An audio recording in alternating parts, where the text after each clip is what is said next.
A foolish consistency is the hobgoblin of little minds, adored by little statesmen and philosophers and divines. If a man does not keep pace with his companions, perhaps it is because he hears a different drummer. A different drummer. And now, coming to you from dead center on your dial, welcome to Risk Parity Radio, where we explore alternatives in asset allocations for the do-it-yourself investor. Broadcasting to you now from the comfort of his easy chair, here is your host, Frank Vasquez. Thank you, Mary, and welcome to Risk Parity Radio. If you have just stumbled in here, you will find that this podcast is kind of like a dive bar of personal finance and do-it-yourself investing. Expect the unexpected. It's a relatively small place. It's just me and Mary in here. And we only have a few mismatched bar stools and some easy chairs. We have no sponsors, we have no guests, and we have no expansion plans. I don't think I'd like another job. What we do have is a little free library of updated and unconflicted information for do-it-yourself investors. Now, who's up for a trip to the library tomorrow? So please enjoy our mostly cold beer served in cans and our coffee served in old chipped and cracked mugs, along with what our little free library has to offer.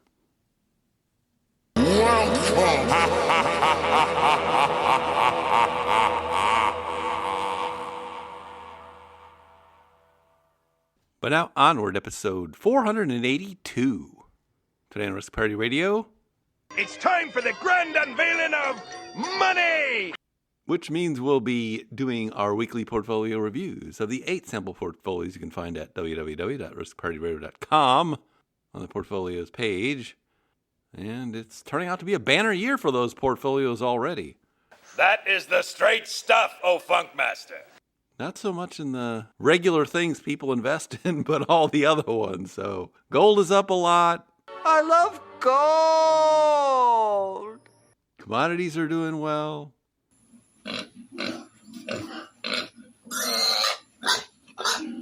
Small cap value is doing well. I gotta have more cowbell. I gotta have more cowbell. But you'll see the results, or hear the results, when we get to them. It's gold, Jerry, gold. But before we get to that... I'm intrigued by these, how you say, emails. And we have time for at least, I think, 2 emails here, maybe 3. We'll see how far we get as I go here. And so without further ado... First off, an email from Isaiah. Off we go into the wild blue yonder, climbing high into the sun. And Isaiah writes, I recently read a book that I thought you might enjoy, The Score, How to Stop Playing Someone Else's Game by Professor C.T. Wynn. Not personal finance or investing, but philosophy. Have you ever heard of Plato, Aristotle, Socrates? Specifically, an examination of the philosophy of data. I am not less perfect than Lore. I am not less perfect than Lore. Enough! Both of you, sit down. He looks at scoring systems in games and sports, metrics in bureaucratic organizations, and how these systems can shape our behavior. Feel free to include or exclude from the podcast. It's not exactly on topic for risk parity, but may be of interest to fire-minded people. Isaiah. Fire, fire, fire, fire. Well, first off, before we get to your email, thank you for being a donor to the Father McKenna Center. As most of you know, we do not have any sponsors on this program. We have a charity we support. It's called the Father McKenna Center, and it supports hungry and homeless people in Washington, D.C. Full disclosure, I'm on the board of the charity and the current treasurer. There are 2 ways to give to the charity. You can go to the donation page at the Father McKenna website, which I'll link to in the show notes. Or you can do what Isaiah has done here, which is become a patron on Patreon, which you do through the support page at www.riskparityradio.com. Either way, you get to go to the front of the email line, but just make sure you mention it in your email or the subject of your email so I can duly move you to the front of the line. Yes! But now, getting to your email. Well, I was not familiar with this book, The Score, because I think it's a relatively recent publication. But I'll give you a hack now that I found is really effective for getting up to speed on any kind of book that is nonfiction in particular. And this is what I tend to do these days.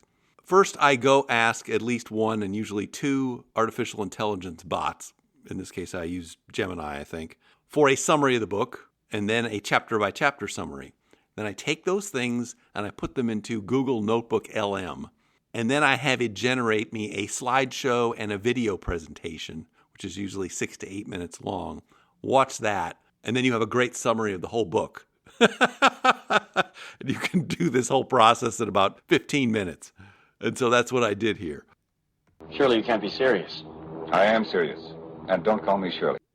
And I will link to these outputs in the show notes so you can check them out. But I'm thinking anymore, instead of recommending books to people, I'm just going to send them these summaries because they're awesome. I can tell you that they're well worth the minimal effort required and really get you up to speed and then tell you whether you really want to spend time reading the book or not.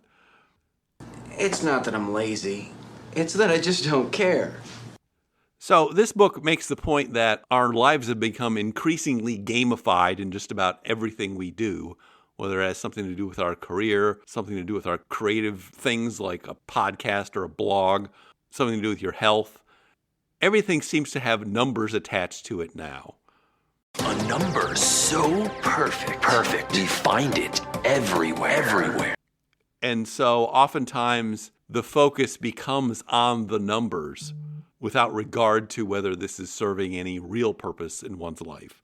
It makes the point that clarity with numbers is kind of like a seductive drug. Things like your GPA, Twitter likes, steps, credit scores provide a definitive sense of progress. So we crave this dopamine hit of getting a ding from seeing this number appear or seeing it go up or down, as the case may be.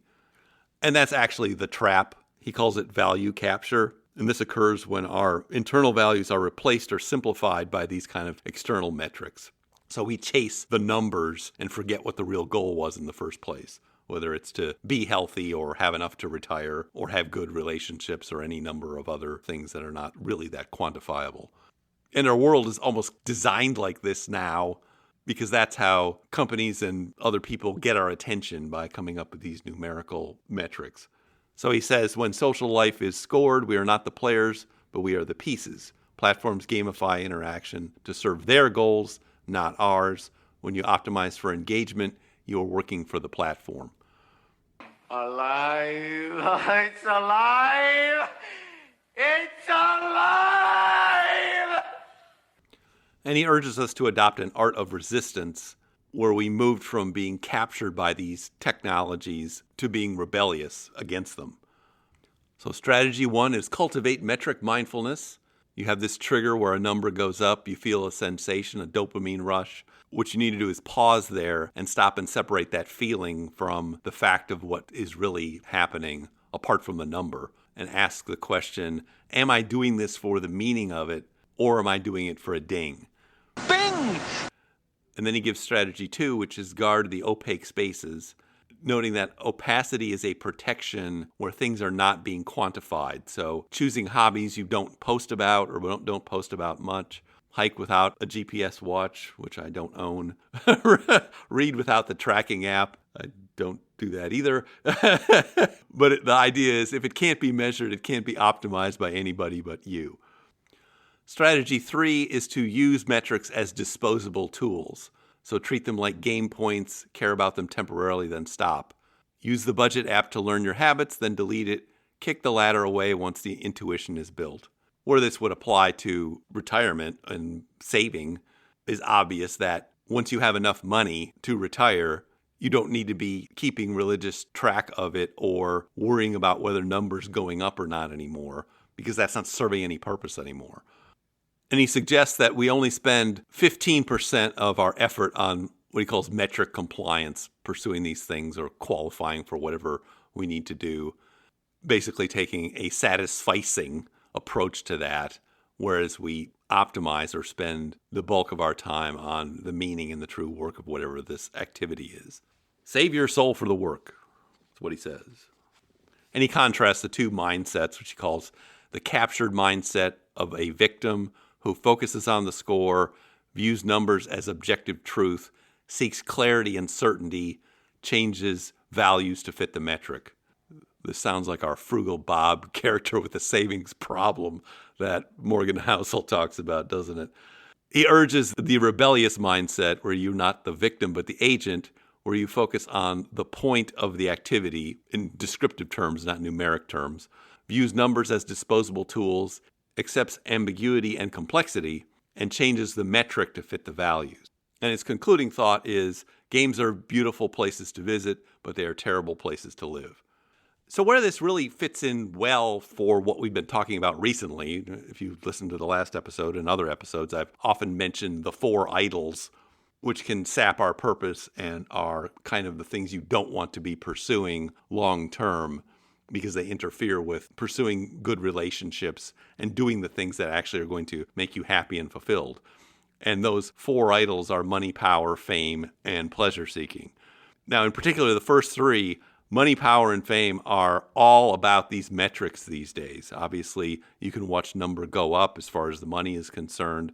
Power is generally measured on how many minions you have or what kind of organization you sit on top of, or maybe titles you have, those sorts of things. But those are quantifiable. And then fame now is very easily measured in clicks and likes and things like that, which is actually relatively new and is an interesting problem that social media has really raised in our consciousness. Most people couldn't play on that ground before, and now everybody can play and effectively keep score there. But the point of all those things is also that it allows you to do, quote, objective, unquote, comparisons between you and somebody else as to who has the most money, who has the most power, who has the most fame. And that's where you get to comparison being the thief of joy, and why pursuing those things instead of pursuing things that make you happy, like relationships, getting into flow states, giving money away, or buying your time back, which all are these more opaque kind of things. You can see that this is a very good illustration of kind of the overall problem in action, given the environment or the kind of environment we now live in. Which is helpful because then it can lead to concrete actions or intentionality on looking at your things you keep track of, and maybe you should stop keeping track of as many of them. I know it's popular to keep track of things like sleep and other things like that these days, but I've now heard from psychologists that oftentimes that's creating more anxiety than any benefit you would get out of knowing what these numbers are, because people are grading themselves based on their sleep scores and things like that, and then feeling bad about it when their sleep score is not high enough for their personal view of how they view themselves. So I think we need to ask ourselves whether just because we can keep track of a particular metric, is that actually valuable in some way? Is it actually helping us pursue a bigger goal, a descriptive goal, like getting more healthy? Or is it taking on some kind of life of its own? A lot of this stuff ought to be more satisficed than optimized, because that's where it really gets obsessive, when you're actually trying to hit this particular metric. And although I like people like Peter Attia and Dr. Huberman, a lot of what they talk about gets too far into these metrics. And I find myself asking more questions like, what is the minimal effort for me to make to be reasonably healthy in these kind of metrics of blood pressure or glucose or cholesterol readings and things like that? Well, you haven't got the knack of being idly rich. You see, you should do like me, just snooze and dream. Dream and snooze. The pleasures are unlimited. And I really think the answer is what I mentioned in the last episode, is to look at a lot of these things and decide you're going to satisfice them. You're not going to optimize them, and be intentional about that. And after that, I just sort of space out for about an hour. Till I'm space out? Yeah. I just stare at my desk. But it looks like I'm working. Because we need to be spending more of our time on things like relationships and not on things like metrics, which is why I also think a lot of those morning routines go way too far, especially in terms of talking about exactly how many minutes we're going to do this particular activity each morning. Enough is enough with that. Forget about it. And then in terms of retirement finances, I think his point that we need to embrace ambiguity and complexity is very important, because what this also goes to is these misuse of retirement calculators and trying to get too precise and just ending up being precisely wrong or creating anxiety that doesn't need to be there. Not gonna do it. Wouldn't be prudent at this juncture. Because the best we can really do with long-term planning is to get into reasonable ballparks. Yeah. Didn't you get that memo? And the more we focus on short-term metrics like whether our net worth went up or not last year, the worse off we're going to be. Because life is about complex adaptive systems, including financial markets.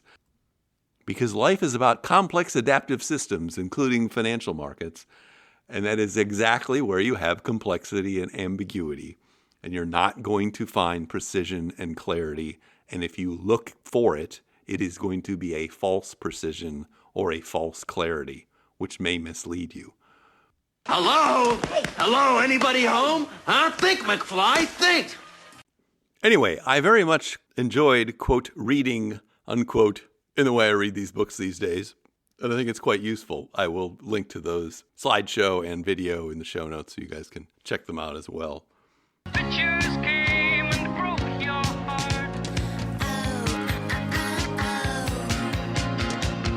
But I very much appreciate when people bring these things to my attention, because I view this podcast as kind of an ongoing conversation with a bunch of people walking in and out of a dive bar. Hey, what's happening, Norm? And a lot of times the most interesting things is when somebody shows up and says, hey, check this out. Well, it's a dog-eat-dog world, Sammy, and I'm wearing milk-bone underwear.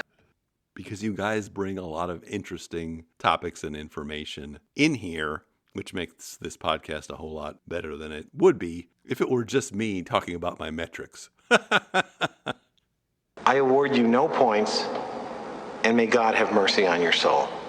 So thank you for your support of the Father McKenna Center, and thank you for your email.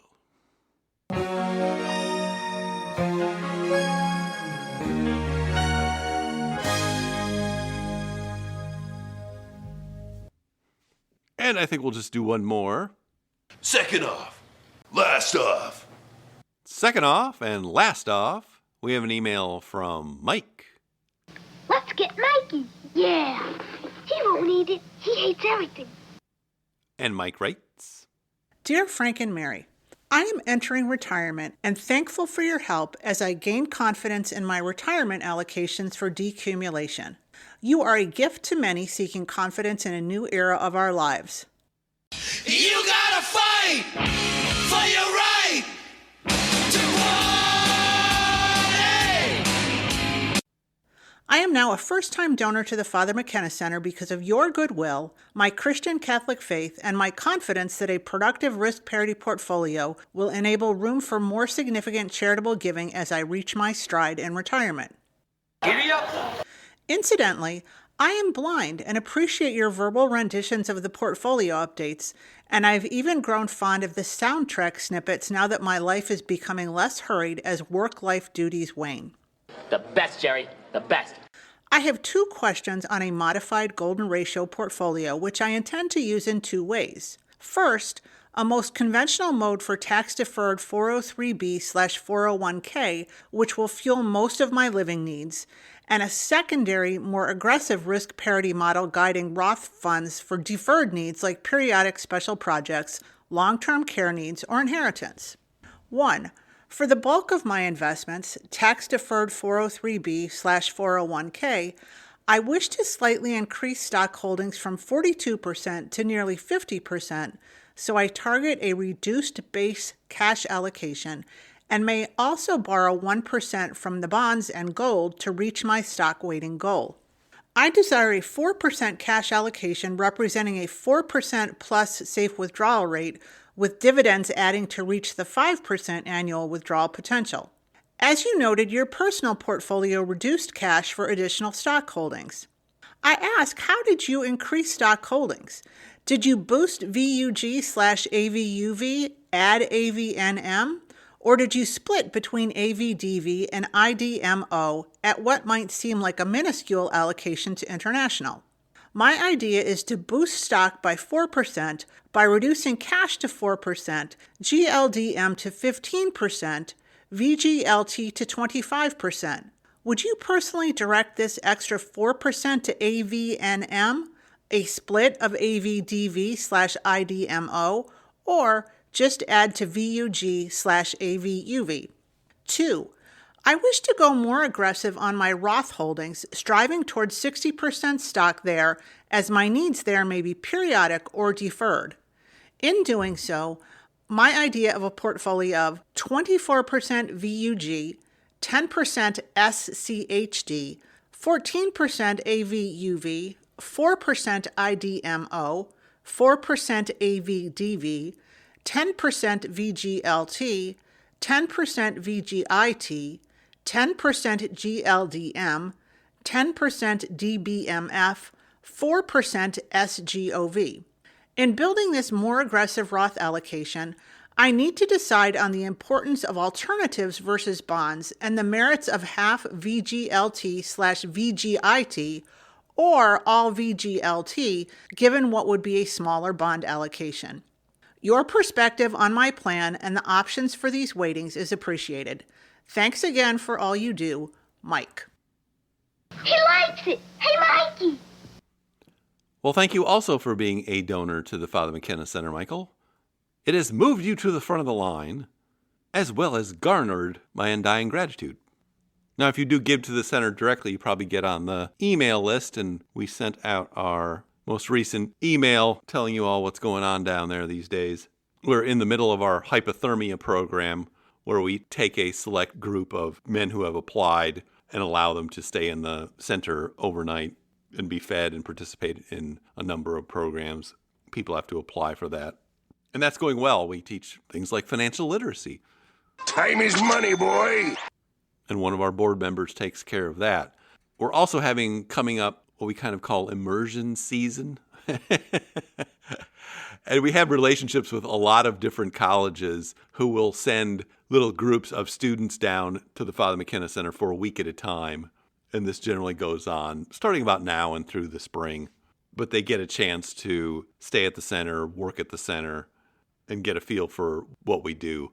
And if you follow us on Instagram, you'll see the interactions with the various college students. I think we got University of Scranton down there most recently. So before I get to your questions about the portfolio, I did want to thank you for your feedback on the portfolio updates. Because I think most people would say that that is the least interesting part of this podcast, and people who teach people how to make podcasts would probably say, don't do something like that in a podcast. But one of the fundamental characters of this podcast is not everything is for most people. And in fact, oftentimes, some of the things I say or do around here are only for one or two people, because only one or two people are going to get what I'm saying. You are talking about the nonsensical ravings of a lunatic mind. And so talking about keeping score, not keeping score, I am way less interested in the number of downloads or clicks or any of those metrics that go with podcasting than I am with the individual experiences and the level of engagement of the people that are here. Because I feel almost better if I'm doing something and I know that this is for this one person and that one person is sitting there and is happy to receive that than worrying about whether the rest of the world would think it's appropriate or would like it or not. My father says that you have been my friend. You came back for me. You would have done the same for me? Why would you do this? Because the needs of the one outweighed the needs of the many. Because I get so many solicitations from people want to help promote the podcast or chop up the podcast or make videos about the podcast. And I understand why that's important to most podcasters because they're trying to build a big audience and sell ads and that sort of thing. But that's not really why we're here and why I'm doing this. As I mentioned many times, we have a different business model here. I got this inkling. I got this idea for a business model. I just want to run it past you. Here's how it would work. You get a bunch of people around the world who are doing highly skilled work, but they're willing to do it for free. and volunteer their time, 20, sometimes 30 hours a week. Oh, but I'm not done. And then what they create, they give it away rather than sell it. It's going to be huge.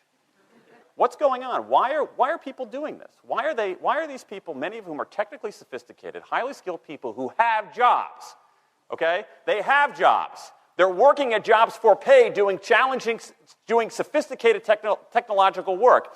And yet, during their limited discretionary time, they do equally, if not more, technically sophisticated work, not for their employer, but for someone else for free. And that's fundamentally why we have no sponsors, we have no guests, and we have no expansion plans. Because I'd really like this podcast to be about me and the listeners, and Mary.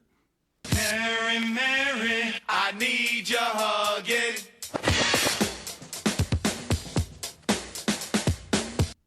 Remember that when you're writing your emails. And not worry about what other people think. And I always think back to something I learned a long time ago, and it's called Dunbar's number.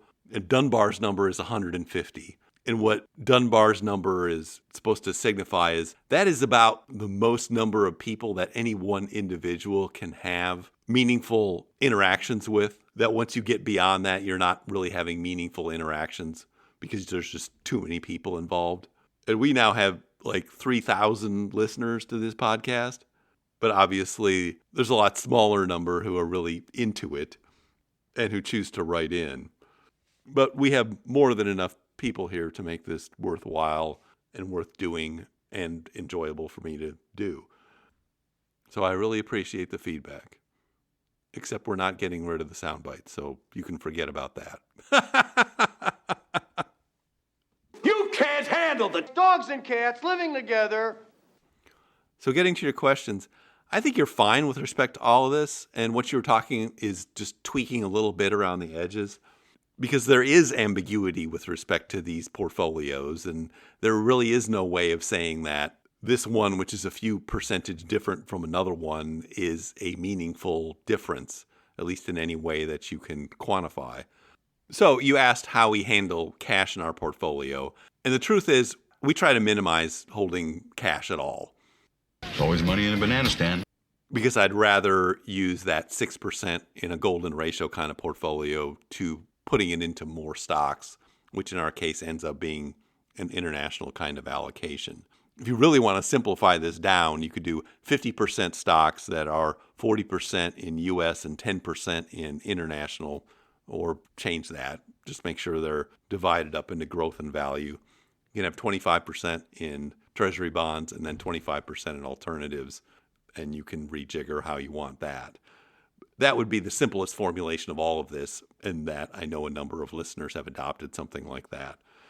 So if you wanted to pull 4% of cash out of something like that, you'd end up with essentially about 48% in stocks, 24% in treasury bonds, and then the remaining 24% devoted to your alternatives, and then you'd have a 4% allocation you could put into cash, and that would be the simplest way to do that. We generally only have around about 1% to 2% in cash at any one time. And what I'm generally looking at is what are going to be our big bills in the next 3 to 6 months in terms of taxes and other lumpy expenses, because we pay our insurances annually. And February and March is also gift time in terms of giving money to our children to put in their Roth IRAs. Everybody gets something. Santa's not bringing me anything this year. Ah, don't worry about it, man. You'll always get a visit from something Claus. Who's that? Yeah. Everybody getting something. Everybody getting something. Everybody's been naughty. Everybody's got flaws. If you've been crossed off Santa's list, here comes Santa Claus. But the reason we feel comfortable with that is because our taxable account is at Interactive Brokers, or most of it, except for like these little sample portfolios and other things. And we have a margin account there. So we can easily access more than a year's worth of cash if we actually needed it at any time, and then manage that away over time. You need somebody watching your back at all times. If you have access to something like that, great. If you don't, then yes, I would keep more cash around, because it'll just make your life a lot easier. And I think 4% is a very good number because, as you mentioned, you're also going to be getting the dividends and income coming off some of these assets as you go. Now, looking at your Roth assets, I actually would not put any in SGov, which is essentially cash, in there. I would put all of that back into stock holdings. And I mean, you could raise your international holdings by adding that 4% to the ones you've got there. But the other thing you should be thinking about is what usually makes sense is not to have a whole portfolio in each account like that, but to use tax location to essentially have an unbalanced portfolio in terms of what's in what account. So you'd put the most aggressive things in the Roth, and the Roth might be 100% in stocks. And so all of those bonds and any of those other income payers are going to go into the traditional retirement accounts, because that's really where they go. That's the fact, Jack! That's the fact, Jack! And although it tends to look unbalanced when you just look at each account, overall it does come out to balancing because the assets don't perform differently just because they're in a different account. And you don't need to necessarily rebalance something in one account against something in the same account, but can rebalance it across accounts. And if you haven't looked at or listened to the asset swap video that Justin of Risk Parity Chronicles has prepared, I'll link to that again in the show notes because there's a way to kind of swap assets to make this all work out. If you're wondering, if I don't have enough of this kind of asset to sell in this kind of account, what do I do? There's a workaround for that. It's not that hard, actually. Okay, team, let's get to work. Can we fix it? Yes, we can! I can tell you our returns often look kind of funny when you compare these accounts. So, for instance, our taxable account is almost all stocks and now some gold because we've been selling gold out of the retirement accounts first. Whereas all of our bonds and managed futures and things that would go with that part of the portfolio in the taxable account are in a traditional retirement account. And so these days, that taxable account, I think it went up 30-some% last year, 33%, whereas the other assets were just kind of sitting there going up like 5% or something like that in the retirement account. And it's like 6% and 2% this year so far. But what really matters in the end is the overall performance and then making sure you're optimized for taxes so you're not generating lots of ordinary income in taxable accounts and things like that. So I would definitely try to be more aggressive in the Roth and not necessarily put a complete risk parity kind of portfolio in that Roth if you've got room in your other accounts. But this is going to vary very much by how much room you have in each of these accounts and other factors like that. So hopefully that helps and I didn't actually confuse you. I'm glad you're enjoying the podcast. And thank you for your email. Alles klar, Herr Kommissar?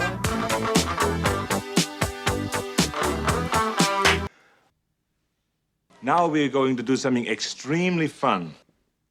And the extremely fun thing we get to do now is our weekly portfolio reviews of the 8 sample portfolios you can find at www.riskparity.com on the portfolios page. And we are having a lot of fun this year. Oh boy, is this great! But just looking at the markets first, the S&P 500 represented by VOO is up 1.07% for the year so far. The NASDAQ 100 represented by QQQ is up 1.37% for the year so far. Small cap value is doing much better. Guess what?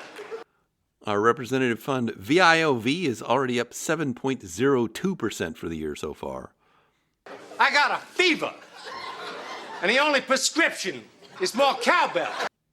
And one of the only things doing better than that is gold. This is gold, Mr. Bond. Representative fund GLDM is up 15.51% for the year so far. I think you've made your point, Goldfinger. Thank you for the demonstration. Which sounds ridiculous, but sometimes it happens. Do you expect me to talk? No, Mr. Bond, I expect you to die. Long-term treasury bonds, represented by the fund VGLT, are up 0.56% for the year so far. REITs, represented by the fund REET, are up 2.12% for the year so far. Commodities, represented by the fund PDBC, are up 8.23% for the year so far. So even better than the small cap value. Preferred shares represented by the fund PFFV are up 1.89%, and managed futures are managing to be up substantially. Representative fund DBMF is up 4.63% for the year so far. Moving to these portfolios. First one's the All Seasons. This is just a reference portfolio. That's probably a bit too conservative for most purposes. It is 30% in a total stock market fund, 55% in intermediate and long-term treasury bonds, and the remaining 15% in gold and commodities. Is up 2.60% month to date and year to date, and it's up 26.48% since inception in July 2020. Moving to these more bread and butter kind of portfolios. First one's Golden Butterfly. This one's 40% in stocks, divided into a total stock market fund and a small cap value fund, 40% in treasury bonds, divided into long and short, and 20% in gold, GLDM. It's up 5.35% for the month of January and the year so far, and it's up 68.08% since inception in July 2020. Now moving to the golden ratio. The golden ratio. Whoa, what's the answer? What's the answer? What's the answer? Mystery. Sacred geometry. Sacred geometry. Sacred geometry. The golden ratio. Secrets. The golden ratio. This one is 42% in stocks, divided into a large cap growth fund, which is actually down on the year so far, and a small cap value fund. I'm telling you, fellas, you're going to want that cowbell. 26% in long-term treasury bonds, 16% in gold, 10% in managed futures, and 6% in cash. This one is up 4.84% for the month of January and the year so far. And it's up 61.88% since inception in July 2020. Next one's the Risk Parity Ultimate. Not going to go through all 12 of these funds. It's up 4.64% for the month of January and the year so far, and up 46.22% since inception in July 2020. Now moving to these experimental portfolios involving leveraged funds. Tony Stark was able to build this in a cave with a box of scraps. And these boxes of scraps are doing pretty well this time. First one's the Accelerated Permanent Portfolio. This one is 27.5% in TMF. It's a levered bond fund. 25% in UPRO. That's a levered stock fund. 25% in PFFV, a preferred shares fund. And 22.5% in gold, GLDM. Although that looks more closer to 32% these days. We may be rebalancing that next month. Anyway, this one is up 5.83% for the month of January and year to date, and up 30.62% since inception in July 2020. Next one's the Aggressive 50/50. This is the most levered and least diversified of these portfolios, and by far the worst performer.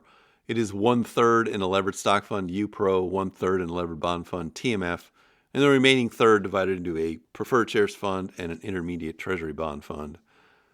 It is hurting versus the rest of them because it doesn't have any gold in it or anything else like that. It's up 1.57% for the month of January and year to date, and down 0.17% since inception in July 2020. Next one's a levered golden ratio. This one's a year younger than the first six. It is 35% in NTSX. That's a composite levered fund composed of the S&P 500 and treasury bonds levered up 1.5 to 1. 15% in AVDV. It's an international small cap value fund. 20% in gold, GLDM. 10% in KMLM. That is a managed futures fund. 10% in TMF, which is a levered bond fund. And the remaining 10% divided into UDOW and UTSL, which are a Dow fund and a utilities fund. It's up 5.52% for the month of January and year to date, and up 26.49% since inception in July 2021. And the last one, and our newest one, is the Optra portfolio. One portfolio to rule them all. And it is indeed ruling them all.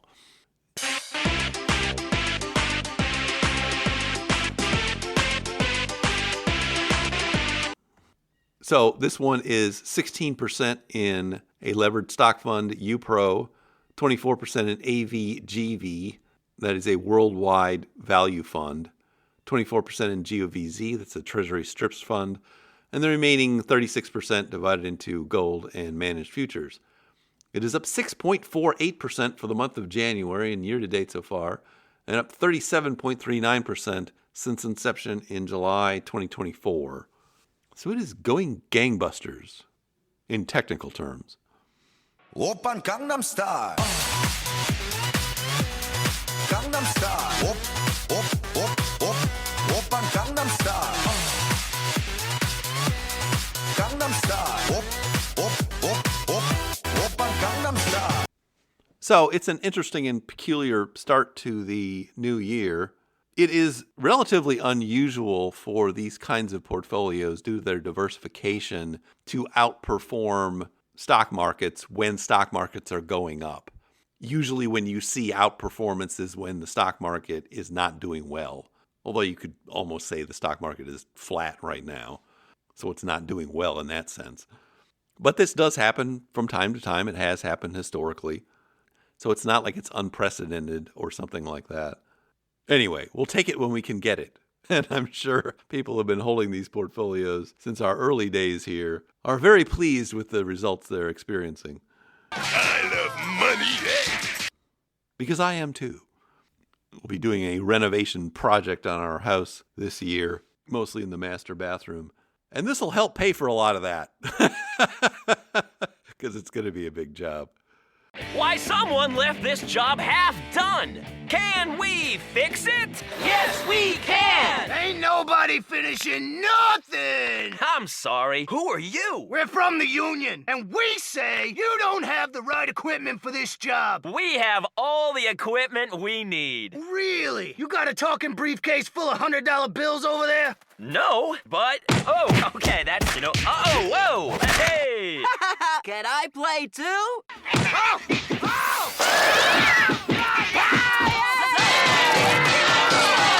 Spud! Don't forget to wear your safety goggles. Thanks, Bob. Anyway, bear in mind, this is unusual, and there could very well be bumps in the road ahead, that when something like gold historically has run up like this, it does drop precipitously at some point. The problem is you don't know what that point is. So it could have gone up just to 3,000 and then dropped back to 2,000. Now it's up at 5,000. Will it drop down to 3,800 or something? I don't know. Or will it keep going up? Your crystal ball can help you. It can guide you. We can consult the crystal ball, but you know what it's going to say. We don't know. What do we know? You don't know. I don't know. Nobody knows. The point is we just need to manage these things as we planned. And so when it's time to rebalance out of something that is performing really well, make sure you are doing that rebalancing and selling that thing off. We'll be selling some as we go here, but I imagine a lot of that is going to happen in July when most of these portfolios are rebalanced. But that's really the way these portfolios are designed, to hopefully always have something that's going up that can be sold without having to predict or know in advance what that something's going to be in any particular year. That's the whole point of diversification. And with that, now I see our signal is beginning to fade. If you have comments or questions for me, please send them to frank@riskpartyradio.com. That email is frank@riskpartyradio.com. Or you can go to the website, www.riskpartyradio.com. Put your message into the contact form and I'll get it all that way. If you haven't had a chance to do it, please go to your favorite podcast provider and subscribe, give me some stars, a follow, a review. That would be great. Okay. Thank you once again for tuning in. This is Frank Vasquez with Risk Party Radio, signing off.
The Risk Parity Radio Show is hosted by Frank Vasquez.